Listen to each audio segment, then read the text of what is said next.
गुरु प्यारी साध संगत जी, प्यार से कहना निरंकार जी। ऐसा संगत जी, दास उम्मीद करता है सतगुरु माता जी की कृपा से आप सभी संत महात्मा बहुत ही अच्छे होंगे। साध संगत जी, दास आप जी के पावन चरणों में आज फिर से एक नई साखी लेकर आया है। साध संगत जी, गरीब लड़के की करोड़पति बनने की कहानी। साध संगत जी, बहुत पुरानी बात है। किसी नगर में एक राजेश नाम का एक लड़का रहता था। उस बेचारे माँ बाप की मृत्यु हो चुकी थी। साध संगत जी, बहुत ही गरीबी में उसके दिन गुजर रहे थे। जैसे तैसे काम करके वह अपने खाने के लिए आटा और चावल ले जाता था। साध संगत जी, घर आकर वह अपना भोजन बनाता और खा पी कर सो जाता था। साध संगत जी, उसकी जिंदगी में ऐसे ही संघर्षों के गुजर रहे थे। एक के बाद एक मुसीबत उसके जिंदगी में लगी हुई थी। साध संगत जी, एक दिन उसने अपने खाने के लिए 4 रोटियां बनाई। हाथ मुंह धोकर जब वह वापस आया तब उसने देखा कि 3 ही रोटियां बची हैं। दूसरे दिन भी यही हुआ। तीसरे दिन उसने रोटी बनाने के बाद उस स्थान पर नजर रखी और उसने देखा कि कुछ देर बाद वहां एक मोटा सा चूहा आता है और एक रोटी उठाकर वहां से ले जाता है। साध संगत जी, और उस दिन लड़के ने उस चूहे को पकड़ ही लिया। चूहा बोला, भैया मेरी किस्मत का क्यों खा रहे हो? मेरे हिस्से की रोटी मुझे ले जाने दो। तो राजेश बोला, तुम्हें अगर यह रोटी ले जाने दी तो मेरा पेट कैसे भरेगा? मैं पहले से ही अपनी जिंदगी में परेशान हूँ, ऊपर से पेट भरकर खाना भी नहीं मिले तो क्या करूँगा? साध संगत जी, न जाने मेरी जिंदगी में खुशियाँ कब आएंगी, आखिर कब मेरी जिंदगी से यह दुख और परेशानी खत्म होंगे। तो इस पर चूहे ने बोला, तुम्हारे सारे सवालों का जवाब तुम्हें मतंग ऋषि दे सकते हैं। तो राजेश ने पूछा, कौन है वह? चूहे ने उत्तर दिया, वह एक बहुत ज्ञानी ऋषि है। उत्तर दिशा में कई पर्वतों और नदियों को पार करके ही उनके आश्रम तक पहुंचा जा सकता है। तुम उन्हीं के पास जाओ, वही तुम्हारा उद्धार करेंगे। साध संगत जी, राजेश चूहे की बात मान गया और अगले ही दिन खाने पीने की गठरी बांधकर उस ऋषि से मिलने के लिए निकल पड़ा। साध संगत जी, काफी दूर चलने के बाद उसे एक हवेली दिखाई दी और राजेश ने वहां रुकने के लिए उनसे रात भर के लिए शरण मांगी। साध संगत जी, उस हवेली की मालकिन ने पूछा, बेटा कहाँ जा रहे हो? तो राजेश बोला, मैं मतंग ऋषि के आश्रम जा रहा हूँ। तो वह मालकिन बोली, बहुत अच्छा, उनसे मेरी एक प्रश्न का उत्तर मांग कर लाना कि मेरी बेटी 20 साल की हो गई है। वह दिखने में बहुत सुंदर है, उसमें हर प्रकार के गुण भी विद्यमान हैं, लेकिन अभी तक बेचारी ने एक शब्द ही मुंह से नहीं बोला। उनसे यह पूछना कि मेरी बेटी कब बोलना शुरू करेगी। साध संगत जी, ऐसा कहते कहते वह हवेली की मालकिन बहुत रोने लगी। तो राजेश ने उसने कहा, आप बिल्कुल भी परेशान मत हो, मैं आपका उत्तर लेकर जरूर आऊंगा। अगले दिन राजेश अगले की यात्रा के लिए निकल पड़ा। साध संगत जी, रास्ता बहुत ज्यादा लंबा था। रास्ते में उसे बहुत बड़े बड़े बर्फीले पहाड़ मिले। सत्संग जी, उसे समझ में नहीं आ रहा था कि कैसे पार करना है। समय बिताता जा रहा था, तभी उसे रास्ते में एक तांत्रिक दिखाई दिया जो वहां पर बैठकर तपस्या कर रहा था। सत्संग जी, राजेश तांत्रिक के पास गया और उनसे बोला, मुझे मतंग ऋषि के दर्शन के लिए जाना है और यह रास्ता तो बहुत परेशानी वाला लग रहा है, मैं आगे कैसे जाऊं? उस तांत्रिक ने कहा, मैं तुम्हारा सफर आसान बना दूंगा, पर तुम्हें मेरे एक प्रश्न का उत्तर लाना होगा। तो राजेश उनसे कहने लगा, अगर आप मुझे वहां पहुंचा सकते हैं तो आप खुद वहां क्यों नहीं चले जाते? तो सत्संग जी, वह तांत्रिक कहने लगा, अगर मैंने इस स्थान को छोड़ा तो मेरी तपस्या भंग हो जाएगी। तो राजेश ने उनसे कहा, आप मुझे अपना प्रश्न बताइए, मैं आपका उत्तर जरूर लेकर आऊंगा। तो वह तांत्रिक कहने लगा, उन ऋषि से पूछना कि मेरी तपस्या कब सफल होगी, मुझे आत्मज्ञान कब प्राप्त होगा। सत्संग जी, इसके बाद तांत्रिक ने अपने तांत्रिक विद्या से उस लड़के को पहाड़ पार करा दिया।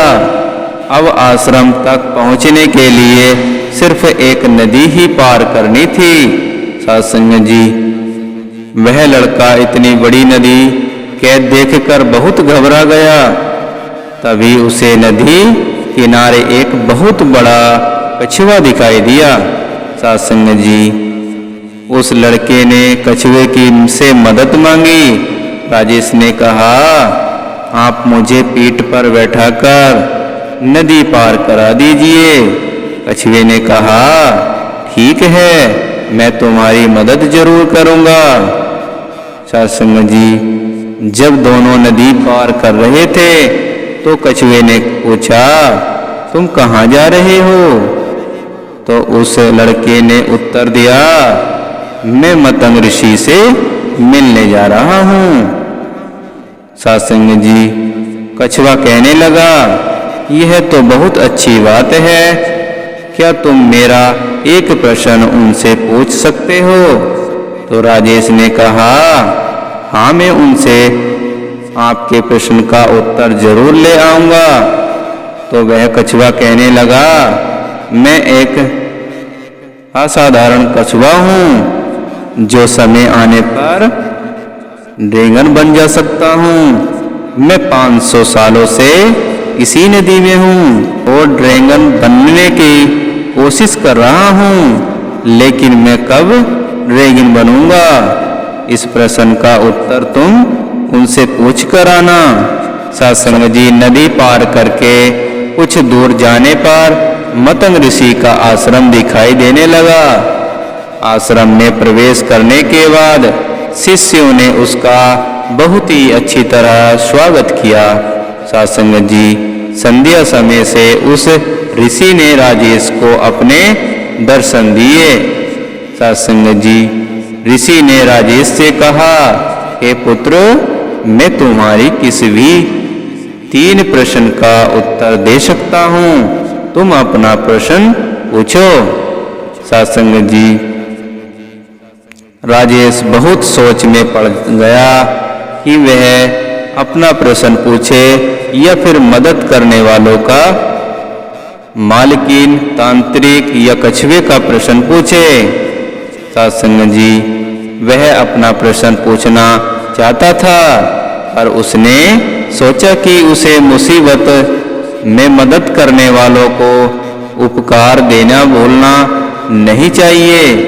उसे यह नहीं भूलना चाहिए कि उसने उन लोगों से उनके प्रश्न का उत्तर लाने का वादा किया है। तो सत्संग जी, उसी पल उसने निश्चय किया कि वह खूब मेहनत करूंगा और अपने जिंदगी को बदल देना।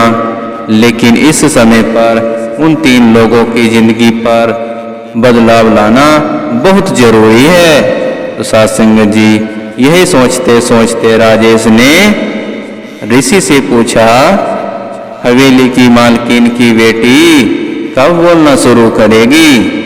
तो ऋषि ने जवाब दिया, जब ही उसका विवाह होगा वह बोलना शुरू कर देगी।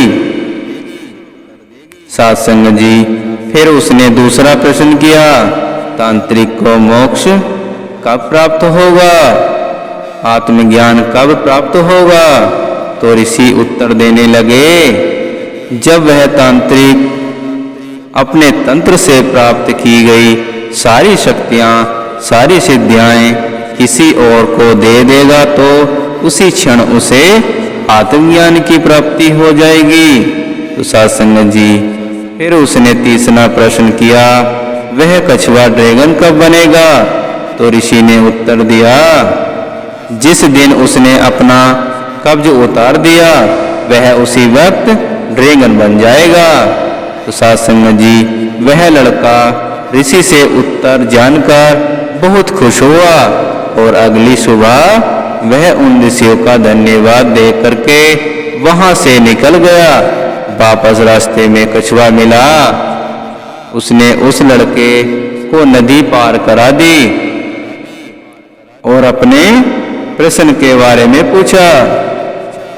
साध संगत जी, तब राजेश ने कछुए से कहा, अगर तुम अपना कब्ज उतार तो तुम इसी समय ड्रैगन बन जाओगे। साध संगत जी, जब उस कछुए ने यह उत्तर सुना तो वह बहुत खुश हो गया और कछुए ने जैसे ही कब्ज उतारा उसमें से ढेरों मोतियां छोड़ने लगे।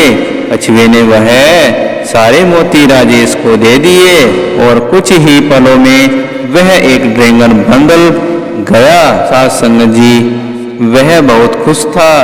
उसने फौरन उस लड़के को अपने पीठ पर बैठाया और सारी बर्फीला पहाड़ों पर पार करा दी।